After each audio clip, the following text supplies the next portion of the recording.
चंचल था कि वो आया आती तूफान मचा दिया उसने। कभी किसी के कंधे पे चढ़ जाए, कभी किसी के बाल पकड़ के खींचे, कभी किसी का चश्मा खींच ले, कभी किसी का कुर्ता खींचे। ज़्यादा बड़ा नहीं था, 4-5 साल का ही था, लेकिन चंचल ज़्यादा था।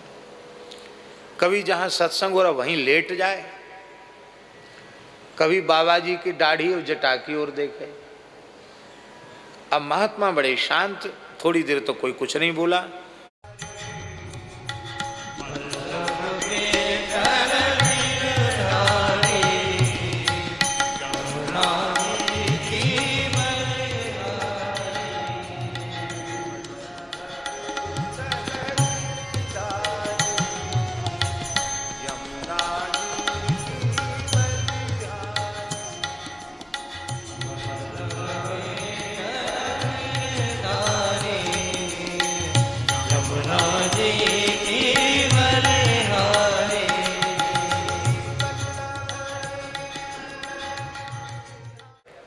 रट्टू तोता की तरह, ये भी अच्छी बात है, खराब नहीं है ये भी।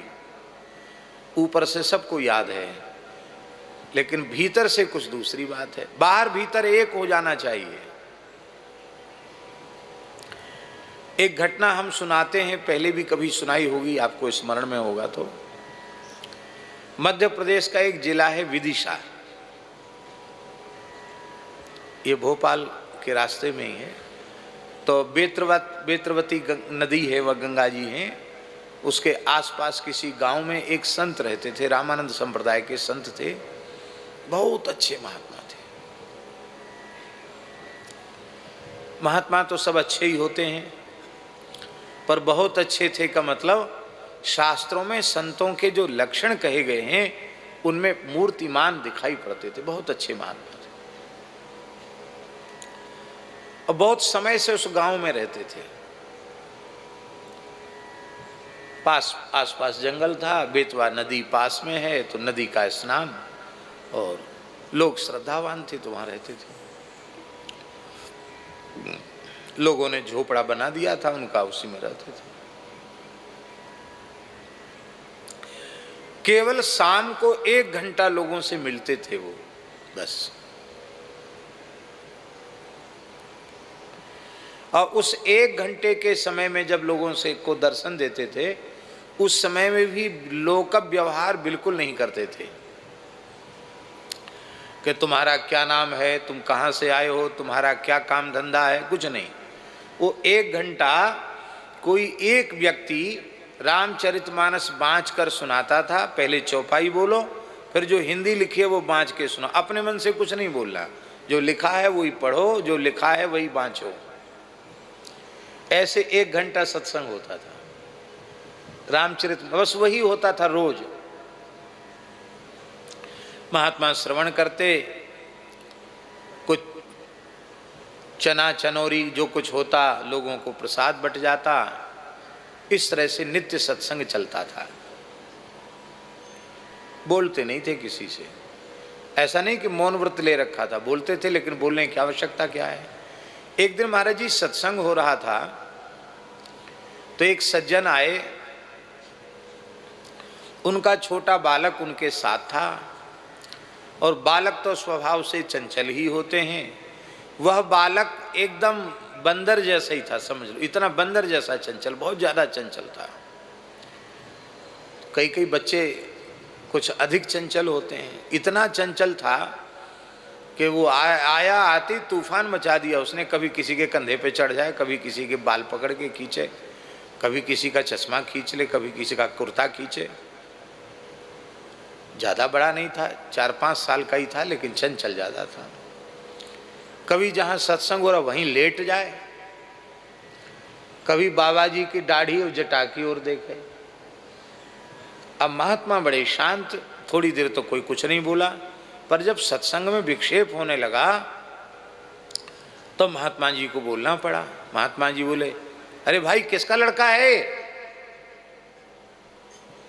संभाल के रखो, किसका लड़का है। तो जिसका लड़का था वो हाथ जोड़ के बोला, महाराज जी आपका ही है। क्या बोला? आपका ही है। ऐसे बोलते हैं लोग, आपका है, साधु संतों का है, गुरु महाराज का है, आपका है। तो महात्मा बोले शांति से बैठ, जोर से बोले, थोड़ा डांट के बोले उसको, हाथ पकड़ के शांति से बैठ, हिला नहीं यहां से। उस लड़के ने पहले तो अपने पिता की ओर देखा, फिर और लोगों की ओर देखा, रुआ सासा तो हो गया, लेकिन उसकी समझ में आ गया कि यहाँ मेरा पक्ष लेने वाला कोई नहीं। शांत चुपचाप बैठ गए, चुपचाप बैठा रहा डर के मारे। अब जैसे ही सत्संग पूरा हुआ, पेड़े का प्रसाद बांट रहे थे, सबको प्रसाद उन्होंने बांटा, और कोई ले आता था भोग लगाने के लिए, वही भोग बट जाता था। जैसे ही वो लड़का, वो तो तैयारी में था कि प्रसाद मिले और भागे, जैसे ही लड़का उठा महाराज जी, वो संत ने जोर से उसकी कलाई पकड़ ली, बैठ। अब रोया बड़ी जोर से बालक, क्यों, अब तक तो बेचारा सहमा सहमा बैठा था, अब जोर से रोया। तो उसके पिताजी को अच्छा नहीं लगा कि अरे संत अब तक तो इतना कठोर व्यवहार इनका कभी नहीं देखा, आज पहली बार ऐसा रूप देख रहे हैं इनका। तो वो थोड़े गर्म होते हुए उन्होंने कहा कि अरे आप कैसे संत हैं, बच्चे हैं, बच्चों को इतना डांटना नहीं चाहिए, पहले ही आपने इतनी जोर से उसको आंख निकाल दी, उसके सामने इतनी जोर से डांट दिया, बेचारा बैठा रहा चुपचाप, अब रो रहा है, अब क्यों आपने इसको पकड़ के रखा है।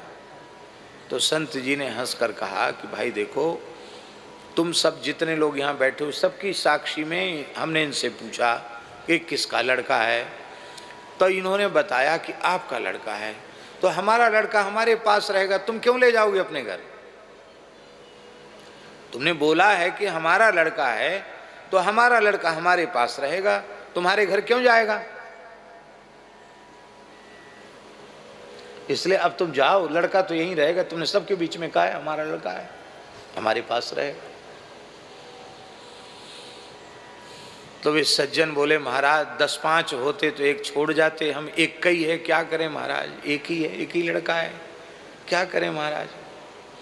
अरे भाई हमको तुम्हारे लड़के की जरूरत नहीं है, तुमने इतने लोगों के बीच में झूठ क्यों बोला। हमने कहा था किसका लड़का है, तो तुमको कहना चाहिए था कि मेरा लड़का है। आपने झूठ बोला, आपने कहा मेरा है तो मेरे पास रहेगा। तो वो सज्जन बोले कि महाराज जी ऐसा ही कहा जाता है, हमको ऐसी कहना सिखाया है। बोले कहो मत, कहना व्यवहार है, व्यवहार में जो बात पूछी गई है वो व्यवहार में जो बताने का तरीका है उसी तरीके से बताओ, पर भीतर से स्वीकार करो कि हमारा नहीं है, सब भगवान का है, गुरु महाराज का है, संतों का है। पर बोले दुनिया उल्टी है, भीतर से संसार को, शरीर को, इंद्रियों को, स्त्री पुत्र को, घर धन को, मकान दुकान को अपना मानती है, और बाहर से हाथ जोड़ के कहते महाराज जी हमारा कुछ नहीं है, सब कुछ आपका ही है। ऐसा कभी कोई कहे ना कि महाराज जी मेरा कुछ नहीं, सब कुछ आपका, उससे कहो कि अभी जैसे खड़े हो घर से निकल जाओ, अब ये सब हमारा है, सोई ठंडा पड़ जाएगा। फिर उसको कहना पड़ेगा महाराज जी है तो सब कुछ आपका है, पर आप इसको छूना नहीं, ये कहना पड़ेगा उसको।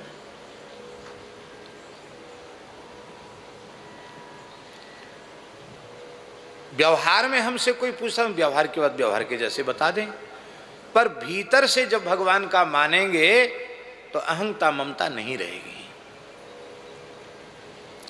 यह उन संत के द्वारा दिया गया एक उपदेश है।